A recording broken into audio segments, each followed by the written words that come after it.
1, 2, 3, now!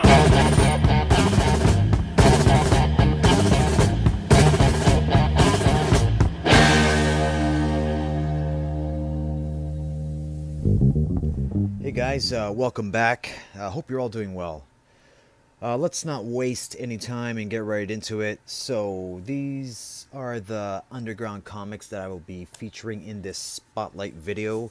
Like I said earlier on in the previous videos, I'm going to be just showing a few at a time. I want to give these guys some attention, and I'm trying something new this time around. I've been on YouTube for 8 years now, and I mostly just show covers. This is the first time that I'm actually opening up the book and showing you guys the guts, which I I actually prefer when I'm watching other people's videos when they open up the pages. It just makes me jones and want to go out there and grab that book. So I'm gonna be doing the same. Excuse me, just having a coffee. I'm gonna be doing that. Before I get to the feature, the main course here, Weird Fantasies. Let's talk about Zombies 3D. It's a 3D book done by the legendary, there's a signature right there, Robert Williams. What is it? He co-founded, no, he founded Juxtapose, and he co-founded Zap Comics. So this is from 1986, I want to say. I'm sorry, 1992. Where did I get 1986? Is that from another? Oh, it's from the art, I think.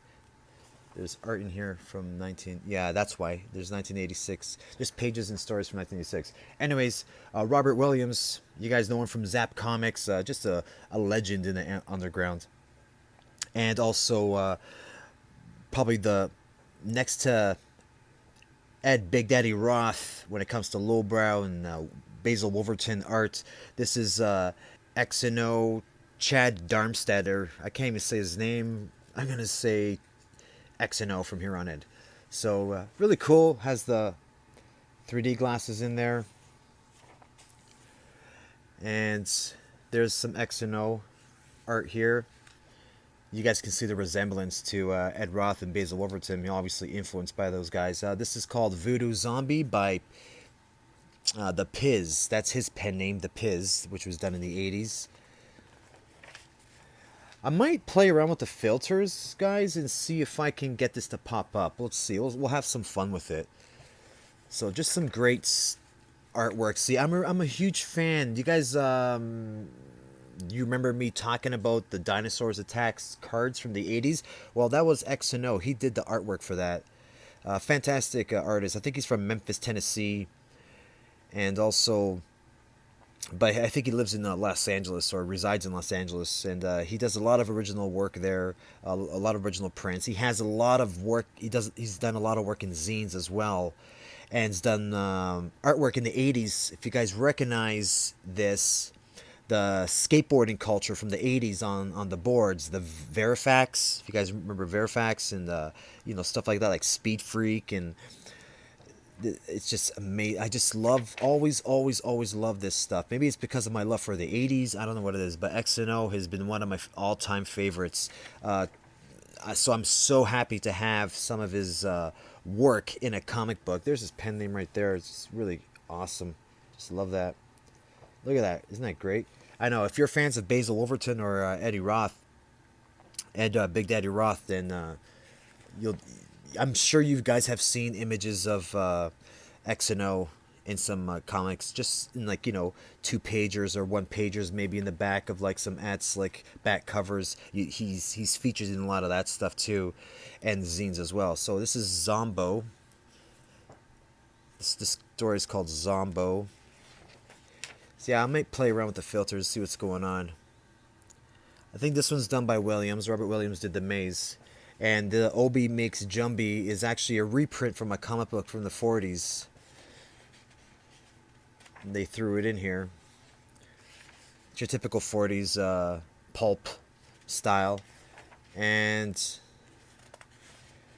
let's get to the good part back here. Oh, look at that one, man. Woo! Insane. There's the other part of the 3D glass. I'm gonna keep it intact. This actually, I got this book in a quarter bin, but anyways, let's just check out this beautiful work by S. Clay Wilson. Isn't that amazing? Pretty, pretty huge contrast from Rick Griffin's Christian Christian art. That is insane. S. Clay Wilson, what a demon! Absolute beast. And I'll block that there for now.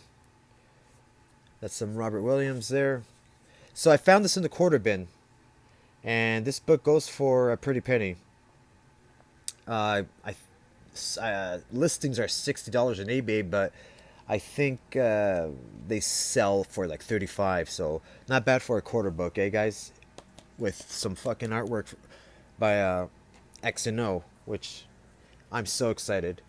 All right, well, let's get to Weird Fantasies right now. Look at this, guys. Isn't that fantastic? A nice little tip of the hat to Weird Sciences, EC Comics, Comic Enterprise by Los Angeles Comic Book Company. 1972. Richard Corben, Al Davis, Nicola Cutty, and Landon Chesney. Landon Chesney does this cover. Let's see the back. That's Al Davis.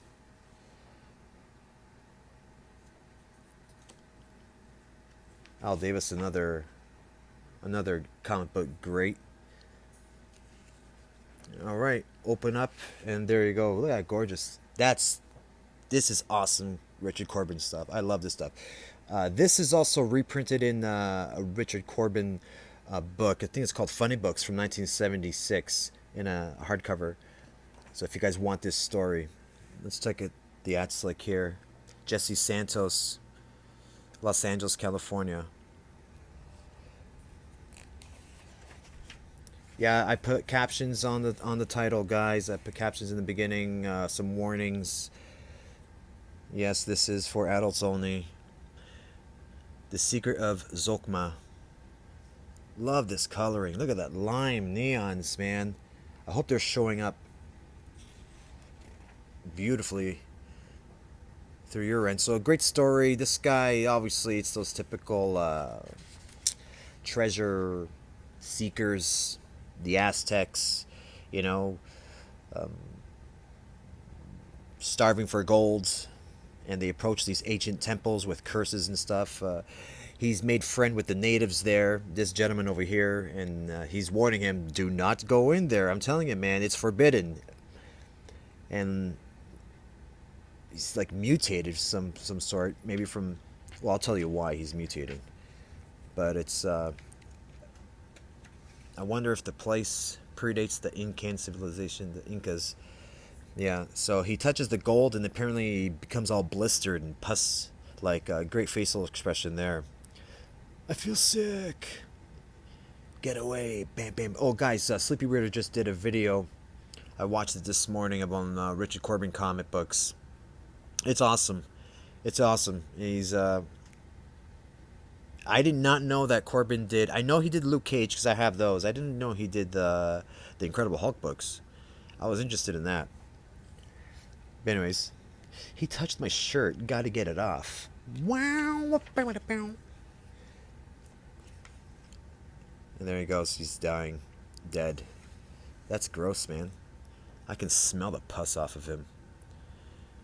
There we go. Ozzy by Al Davis. Check it out, guys. That's really cool, man. That is nice looking.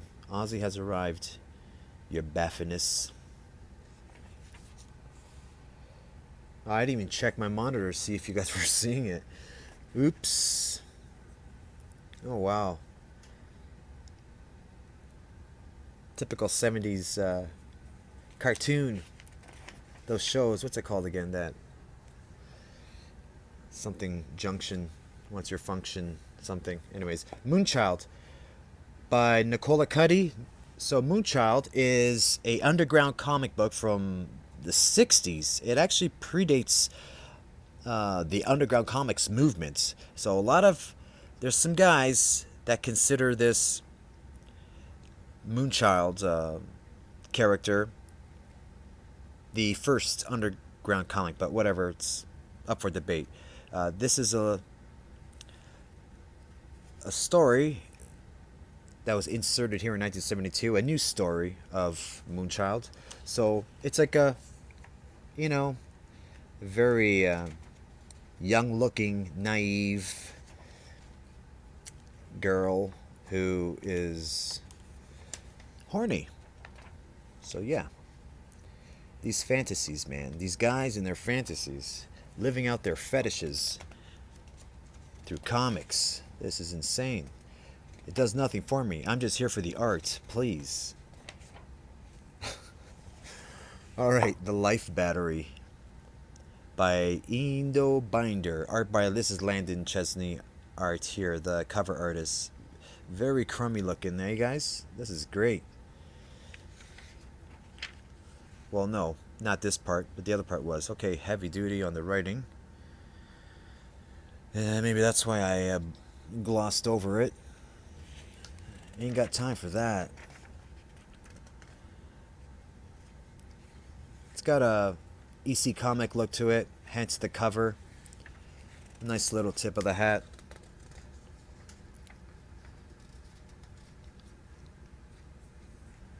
Interesting.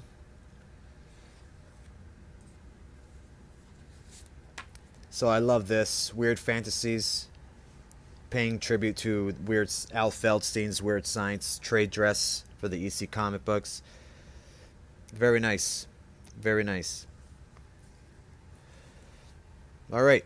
Barbarian Killer Funnies by Tom Bird. Artist and writer, 1974. Bud Plant Inc. I think there's only one issue of this, guys. I went on the Comics Joint website and this is the only thing that came up. Let's check out the back. See what he did in the back. Ooh, yikes. Very cool. Nice. Love the yellow and this magenta. Perfect combo.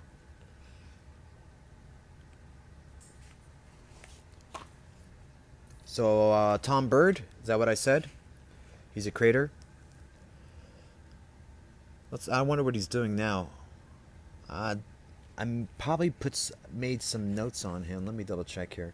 Wow, he did a good job though. This is great.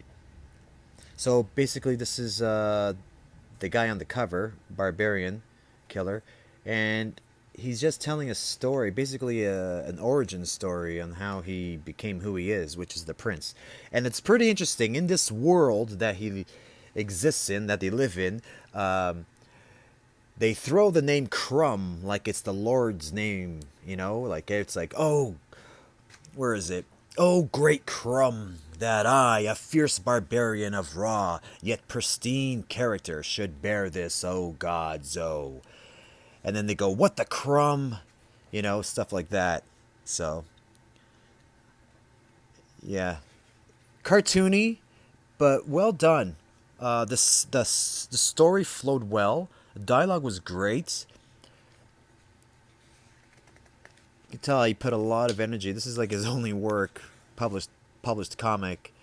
That he put a lot of heart and soul into it. This is great, man. This is awesome. Very, I don't know, very mad comics, you know, like Jack Davis. You can tell the line work, the wrinkles, just the details, just fantastic. And there it is. Crumb! Like shit. You know what I mean? That's really cool. There's that little... And in the tower guard room, yeah. It's like some Hitler-looking dude. That guy's supposed to be something. Forgot.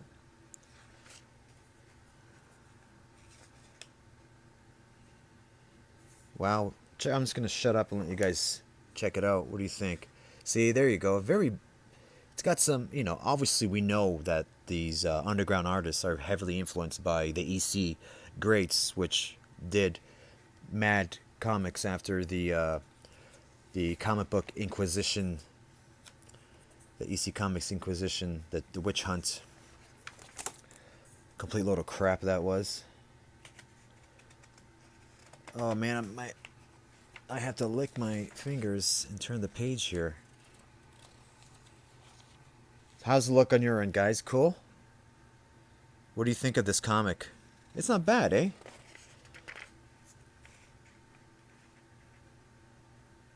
So yeah, it's just an adventure of, you know, him, whatever, and there was supposed to be a sequel. Next issue, Crunch, his name is Crunch, meets some very strange tale, some mutie, in The God from the Bowl, Ling Alley. Yeah, it's a, you know, your typical parody, alternative comic. Crunch, psst, Crunch, damn it! Like, I don't get that. What does he mean by that? And he's like, leave me alone. So that was it, guys. I'm gonna keep this short and sweet. Just some attention on these books. Look out for the Corben underground work in that trade. It's probably easier, you can find the reprints in that trade. Please look up XNO. If you guys come across any of his work, let me know. I will track it down. And his zine work as well. He has posters. He has, follow him on Instagram. He's still busy. He still does shit, man. But his original art goes for like $5 grand, $7 grand. But yeah, what do you guys think? Cool stuff or what? All right, lots of stuff coming at you. Oh, my next feature is gonna be some early John Howard work. I have John Howard's Horny Biker Sluts, and this is like, I think this is like one of his first work right here on Nerve Go Man. So, see you later.